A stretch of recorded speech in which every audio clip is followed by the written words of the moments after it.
Guys কথা মতো কথা হলো বর্তমান আছি বঙ্গাইগাঁও পুলিশ রিজার্ভ ফিল্ডে। পিছনে তো দেখতেছেন ইকো বোলেরো I10 K10 যত গাড়ি আছে সম্পূর্ণ গাড়ি কিন্তু এই ফিল্ডের মধ্যে লাগানি আছে। তো এইখানে একটা একটা করে গাড়ি লুট করতেছে আর একটা একটা করে গাড়ি ট্রান্সফার করে দিতেছে। মানে ট্রান্সফার মানে কি জিনিস যা লাগে উনি পৌঁছায় দিতেছে। তো কাগজপাতি এগুলো ঠিক করে নিলাম, নিয়ে পুরো সবই আইসি আমার গ্রাম থেকে মোটামুটি মানুষ হয়েছে।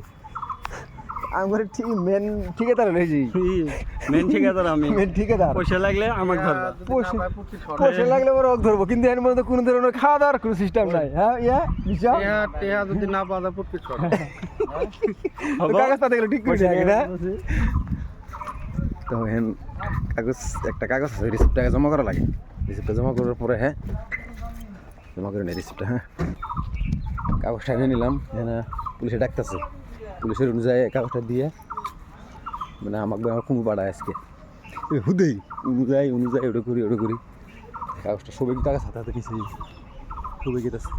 আর এলে গাড়ি বাসের থেকে আরম্ভ করি ওল গাড়ি আছে, ওল কত জায়গার যে পাড়াইলো হিসেব ছাড়া গাড়ি। তো গাইস বর্তমানে ইলেকশন ডিউটি মারতেছি। Take care.